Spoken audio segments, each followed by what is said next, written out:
Hello, welcome back to the We Are City channel for our post-match review of the Sparta Prague game and our pre-match preview of the Southampton game.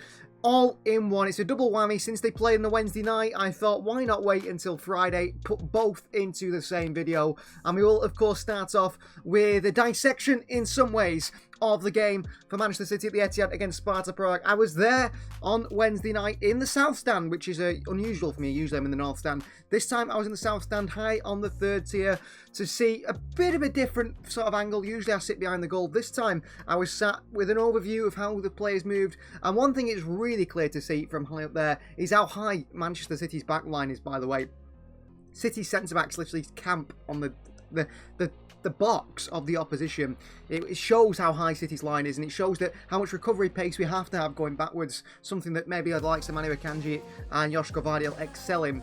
So City beat Sparta Prague 5-0. The first half was particularly poor, and from my angle I saw Pep Guardiola going ridiculously mad at Savinho at the end of the first half. And going down the tunnel, Pep Guardiola was not happy at all. He was throwing his arms were flailing everywhere. He was not happy at all with that performance from Manchester City. Now, missing big players, Pep Guardiola had to play a rotated side. That rotated side still pretty much our first team bar maybe one player, you would say, really. And that side really did perform. So Pep Guardiola gave the nod to Stefan Ortega once again, the Champions League, which is good to see Ortega getting game time. And I think that's the right choice from Pep Guardiola. City went with a back four of Rico Lewis, John Stones, Manu Akanji and Nathan Ake. It was Gundogan, Foden and Bernardo Silva in the midfield three, with Matheus Nunes on the left. He's a surprise inclusion, I suppose, on that side, but we did expect him to start, with Haaland through the middle and Savinho on the right. And Manchester City's first half was slow. City did open the scoring very, very early with a fantastic goal from Phil Foden, weaving his way through before finding the bottom right-hand corner. And we thought from there City might kick on, but they didn't. City did really struggle to sort of create anything at all against Sparta Prague. But in the second half, Manchester City scored early through Nathan Ake, which was eventually ruled out for a handball. But then the ball really got rolling. One thing City did throughout the game, I don't know if it was as noticeable on TV, but it was a big surprise. City have realised this, and this is something that I think City are going to have to do way more often across this season, is that the moment we're playing the world's highest high line, we're really going to the opposition. We're passing the ball around and we're not able to find space through them. And City have found it very difficult to break down, these deep blocks, which Sparta Prague played with as well. So City made a decision with Haaland, with Akanji, and I assume with Pep Guardiola's instructions to change things. And what Manchester City did throughout the game in that second half is they camped on the edge of their own box. Manu Akanji, alongside John Stones or whoever it may be, Nathan Ake, stood on the edge of their box and just put their foot on the ball and said to Sparta Prague, come and get it. And if you don't come and get the ball, then we will not do anything. We'll just wait with the ball hit. We're 1-0 up, we're 2-0 up, we don't care. And City with Manu Akanji waited. Erling Haaland stood on the other side of the field, arms out. He was telling the City players, calm, stay, hold it, wait. Keep waiting, wait for them to attack. And obviously, it's pretty demoralising as an opposition team. You see a team just stood there with the ball saying, come on get it then. You can't not just leave them. You can't just leave them, especially when you're 1-0 down as well. So, Sparta Prague begin the press, and then Manchester City, using the quality they have, absolutely cut Sparta Prague out. Just open out of the game completely. And the fourth goal, I mean, Erling Haaland's spectacular volley, which is something we have to mention. But the fourth goal, which was a team goal, weaving our way through midfield, Rico Lewis, Phil Foden, Matheus Nunes, who was fantastic, and Erling Haaland finishing it off. Even Pep Guardiola was going crazy with how impressed he was on the sidelines with that goal. So we'll go for the player ratings. That goal was fantastic. Stefan Ortega, he gets an 8. I mean, he'll be number one somewhere. I think if he leaves City this summer, he's going to be number one somewhere. He's just so good. Great on the ball. He had to make one save in the first half, a really good save, where he dove to his right-hand side, pushed it around the post. Other than that, it was pretty quiet from him. But I think the City players, the fans, everyone feels so calm when Ortega is in there. An 8 for him. At the back line, I give Rico Lewis an 8. I thought, he's instrumental in that fourth goal, which was beautiful. A real just top quality player. And he hardly played at right back. He actually started in midfield and stayed in midfield. City played purely with a back three.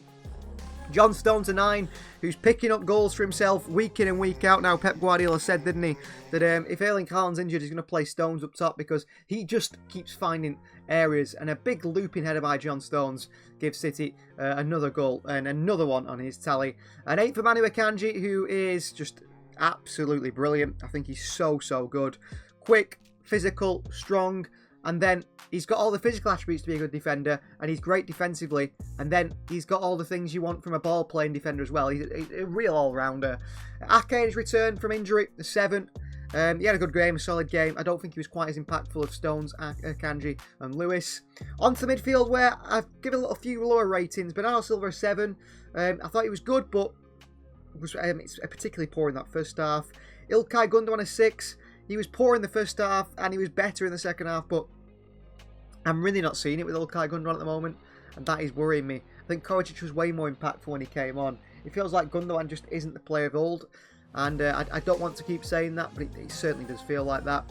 Phil Foden, a 9. Fantastic performance by Foden. How good was he? That opening goal was brilliant, and then the goal, what he created afterwards, the way he played afterwards was fantastic. Savinho, the assist for Haaland for the acrobatics was fantastic. That right side, an 8 for him. Haaland, a 9, 2 goals, and if he'd been on for that penalty, I'm sure he would have scored it for his hat-trick. And what I liked about the penalty was won by Matheus Nunes. I've given him a 10 man of the match. I thought he deserves his flowers today, today's Matheus Nunes. He was really good. Foden actually gave the penalty to Nunes and said, you score it. So credit to him. 1 goal and 2 assists for Nunes, a 10 rating. Absolutely everything he did was perfect. He run at the opposition, great pace, great physicality, good in the ball, made the right choices, and I'm certain he will start on the weekend against Southampton. We'll get into that into the Southampton pre-match preview, which will just be following on from this one. And then off the bench, Diaz, I give a 6, Kovacic a 7, Vardy a 6, Nico Riley made his Champions League debut a 6, and James McAtee, who had some pretty lively moments. One chance that you think maybe he could score from, he beat 3 players, and then he had a shot. A 7 for James McAtee, who's certainly growing into being a Manchester City player. But an all-round good performance from City, really, in the 5-0 drubbing of Sparta Prague. A relatively simple and relaxed second half for City. But Matheus Nunes, certainly his man of the match, stood out massively. And as we get into the preview for Southampton, Nunes is going to come up a lot because he has to start surely against Southampton, especially with the injuries City have got. So a 5-0 against Sparta Prague. Let's get into the pre-match preview now of Southampton. So next is Manchester City is Southampton in the Premier League at the Etihad, a 3 o'clock kickoff, so it won't be on TV in the UK. I'll be at the game once again, no live commentary, any home game, I tend to be there. And it's City versus Southampton, a game with Manchester City are expected to win, but City are missing some key players. Starting off with that man Kevin De Bruyne on the screen. We thought it was going to be a short-term injury for De Bruyne, just a little pull or something. It's looking like a long-term one, and Pep Guardiola has said he doesn't know when De Bruyne will be back. That is a big issue for Manchester City. De Bruyne is still carrying injury. I think it's a follow-on from his injury from the past, that hamstring injury. And it's starting to feel like maybe we've seen the end of Kevin De Bruyne at Manchester City. I think he'll come back maybe in time for January. Hopefully he has a good run in towards the end of the season. But I don't see a new contract coming Kevin De Bruyne's way. And he's not the only player, senior player, out injured at Manchester City. Kyle Walker has come back from international duty with England with a knee injury. I don't know how, because he didn't really play much for England in the international break. But he's come back with a knee injury, Kyle Walker. And he is going to be out of Manchester City for the foreseeable future. Maybe in 2-3 weeks' time, we'll see him back. Not as it matters too much, I suppose, because Rico Lewis is, I think, the starter now at right back. But the bench against Sparta Prague for City did look a little bit weak, didn't it? And all the players who were outfield players did come on. I think City are lacking attacking players, I suppose, midfield players as well, with the injuries. And speaking of attacking players, injuries in the attacking areas come with, on the left-hand side mainly, Jack Grealish has picked up an injury, says Pep Guardiola, which will rule him out for around 7 to 10 days. So he will miss Southampton, and he'll probably miss maybe next week's game. But after that, Jack Grealish will be back. That's a shame for him. Whatever injury he's got, we're not exactly sure. Apparently, some people said it was illness, but it isn't illness. He was at the game against Sparta Prague. He was in the stands. So no Jack Grealish for Manchester City. And a player that's going to be out for even longer, maybe 3 to 4 weeks, maybe even longer, Jeremy Doku. He is also injured at left-hand side for City. He got injured around this time last season, if I remember right, and seems to be out for maybe 4 or 5 weeks. I think that's the case again. And Pep Guardiola has mentioned many times around Jeremy Doku, his explosiveness means they have to be very careful, because a muscle injury could play a big part in his career. And with the Doku and Grealish being out on that left-hand side, I expect really the key man to be in the City side, the one who starts that left-hand side, and it's going to be Matheus Nunes. A fantastic performance against Sparta Prague in the midweek game. Tomorrow's game he is going to have to be on form again on that left-hand side. And I think with these injuries, with these problems, he can start to sort of break into this Manchester City side. There's a lot about him. I mean, Pep Guardiola said Núñez's biggest problem at Manchester City is Pep Guardiola himself, the manager. He said because he doesn't give him as much game time as he deserves. But I think Núñez is going to start to get his chance at City. I don't think Pep's going to ever play him in a holding midfield role, only as an attacking midfielder as a winger, but he played so well on that left-hand side and got man of the match, didn't he, against Sparta Prague. He was absolutely fantastic. I give him my man of the match in our the post-match ratings. I think that Matheus Núñez could be key for City this season now, and he might just start to find his feet. If he doesn't, then he'll be out, he'll be shipped out in the summer. But if he does find his feet, then he is going to be a key player, and he's something City don't have. Athleticism, barring Erling Haaland, pace, physicality, and that ability to run 40 yards with the ball. We don't have another player who can do that. Núñez is unique in that sense, and I think him, you know, counter-attacking with Erling Haaland, they could be a really good force together with Phil Foden behind picking the passes. So as for the predicted starting 11 for Southampton, we're going to go back with Edison in goal, I suspect. I don't think it will be Stefan Ortega. It's going to be a back four of what we've got. I think Stones will step out. We know John Stones' injury history.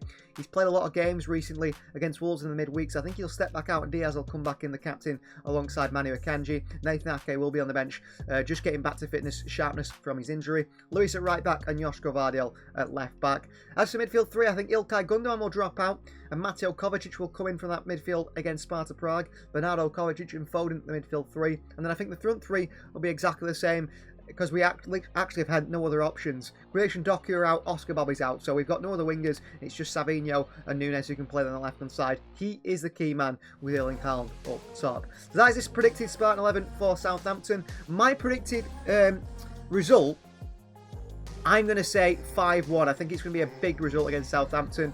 To be fair to Southampton, I don't think they're going to sit back at the Etihad. They want to play football. They want to, you know, knock the ball around and do their best. I think that will be a problem for them. I think that'll be a big problem for City. And if City can counter-attack Southampton, who want to press like they did against Sparta Prague with Núñez, Haaland, Foden, Savinho, I think they could be in big trouble. So I'm going to go with a 5-1 win. Plenty of goals, hopefully, at the Etihad this weekend.